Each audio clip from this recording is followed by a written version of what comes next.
I find that I have resistance to doing the things that aren't fun. That's what we were just explaining to you. I know. And feeling bad about it. I should be willing to do things that aren't fun in order to satisfy my intention to have fun. Feel how backwards. It makes no sense. But hear that. It doesn't make any sense. It didn't make any sense, but now it does. Esther said to Jerry the other day, because she had a bunch of stuff she had to do. Finish her taxes, blah, blah, blah. There were things she really needed to do. People were waiting for her on things. Book deadline. That's the reason that the word is deadline. And so forth. And so she sat to write with Jerry because he's smart and always around and gives her some insight. And she said, I don't have any ready to start, which is what split energy is. I need to prime the pump. And his answer was so simple. Just pick one thing that sounds fun to do and do it. And watch what happens. And that's all it took. She was off and running. Just find one thing. Instead of pointing your canoe upstream and paddling really hard, just let go of the oars, let the natural current turn it. It will take you to all the things that you were born to do. Ease and flow. So why would you not do that? Why would you not follow the path of least resistance? We want to hear your answer. Why would you not, for any reason, just take the path of least resistance? Somebody told you it was lazy, and somebody told you that you have to suffer a little because you've got some active marbles that your inner being doesn't have activated. So let's use different words because they're the same thing. The path of least resistance and the path of most allowance are the same thing. And what is it that you're allowing? Alignment, clarity, resonance with your vortex, everything that you've asked for, even things you put into your vortex before you came into this physical body. Path of most allowance.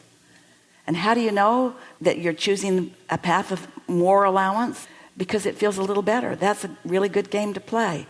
What feels better, this or this, this or this? Give yourself multiple choices until you find what feels best. You are childlike, and we mean that as a compliment. Your life does work really well for you on lots and lots of things, but you are holding yourself hostage to so much that could be coming in because you've got other people in your head, which leads us to the most important thing that you will ever hear from us or anyone. You want to calibrate to your inner being, not to other humans. That's what unconditional love is. Unconditional love is calibrating to the energy, to the vibration. Conditional love is trying to please that one and that one and that one and that one and that one. And be different if they even were aware of who you are and what you want, and if they were even clear enough about knowing it. But they're not. They have self-interests.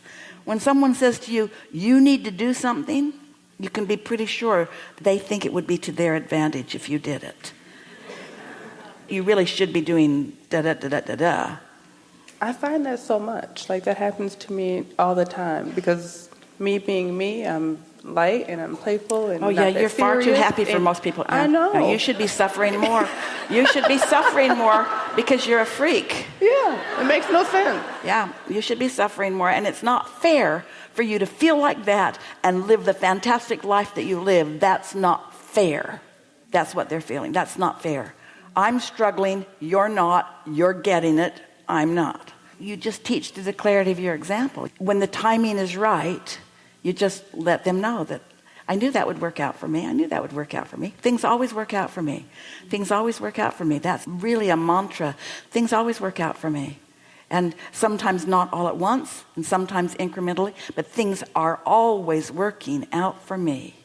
Things are always working out for me. Things are always working out for me. And then you can say, you too, you just get in the way more than I do because you believe in suffering and I don't.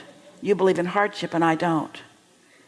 You believe in the devil and I believe in only goodness and love. You know what's funny? I danced with the devil last night because I went to a costume party and introduced the devil, but it's just funny. Law of attraction's quite an interesting thing, isn't it? That's how it works. Yeah. There are no details too small. So I'm doing it right. You are doing it exactly right. Yeah. Well, we'll put it to you this way. Right, for me. You don't have to be having fun 100% of the time, but if it's what you want the most, if you want satisfaction and good feeling and fun and love, and that's the majority of what you're living, you are doing it so right. Just don't feel guilty about feeling so good. That's the one little piece that's sort of stuck in your vibrational craw, because sometimes I want to hide because I feel watched, but here's the thing. If you have split energy, if you know you're doing it right and it's mostly going good, but you feel a little guilty, then that mixed bag of marbles will bring you to other people who feel that way about you. Your life is too good and you should feel guilty. But once you've convinced yourself, you said, so I'm doing it right. This is how it works. And when you know that and you show that to yourself over and over again, and you teach it to others through the clarity of your example, because you are a teacher and you see it begin happening for them, then those that don't understand it don't bother you. You don't spend any time trying to convince somebody that's not ready to hear it. And you know why that's a really good thing for a teacher to decide? Their own inner being isn't trying to get them to hear it. Their own inner being is not walking over there to the negative zone and being real with them, getting down with them, being understood with them. Their inner being staying over here and feeling good. That's why they feel so bad. They feel so bad because their inner being feels so good. You want to treat everybody like your inner being treats you. Your inner being won't join you and try to cheer you up. True. And I find myself staying longer than I should, or listening to something where it's like it doesn't serve. Out of responsibility, out of a feeling of responsibility. Or because people are demanding, and sometimes if somebody's demanding, it's just the path of least resistance to give in to them.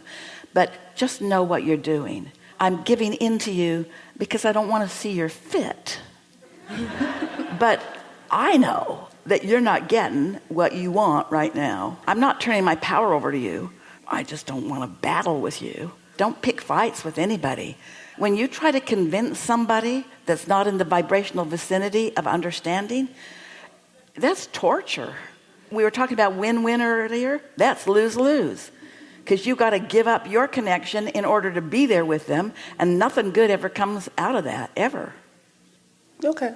Because also with that, I can go on and live my life and ignore these people. And that's what I feel like it is. Like I'm just... Here's the deal. We'll finish with this. Here's the thing. If they really aren't important to you, you could just ignore them and really turn the other cheek and meditate and live happily ever after. But some of them are in your vortex and you really care about them and you can't ignore them. One mother said to us, Abraham, if I do what you encourage me to do, my son will feel forsaken. He will feel like I've given up on him. And we say, but here's the thing that you have to understand. You haven't given up on him. You are just all over the vortex version of him. You know how brilliant he is and how worthy he is. You're not thinking about him. You're just not thinking about that part of him. You're thinking about this part of him. That's not giving up on him.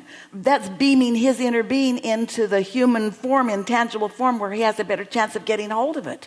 When you don't do the thing that was the easiest to do and be mad at the neighbor who's acting tooky and doing negative things, when you don't give into that because you've practiced something else, you put fresh air in the vicinity that gives that neighbor a better chance to line up. Well, maybe a neighbor's not important enough to do the work, but your dearest friends are, and your lovers are, and your children are, and your parents are. You know, just love them because you're a lover, not because they're lovable. That's what unconditional love is. I love you because I choose to love and I want you in my life. So I look for easy existing matches that I can love. I don't lie to myself. I don't love the way you treated me, but I love this about you, and I love this about you, and I love this about you, and I love this about you, and I love this about you. And before you know it, you've got so much that's active in you that you love about them. They're in your life, but they're different in your life because you attracted a different bunch of marbles from them. We've been talking like it's this world out there, and there's that one that you want to attract and that one you want to attract, but every person has within them wanted and unwanted. Every conversation, every particle of the universe has wanted and unwanted in it. You just want to practice yourself into being a vibrational match to the wanted parts, and the law of attraction will deliver that to you, and people will look at you and say, what is going on with you? And when they ask and really want to know, tell them. When they ask because they're jealous, say, when you're in heaven, you'll know. Yeah.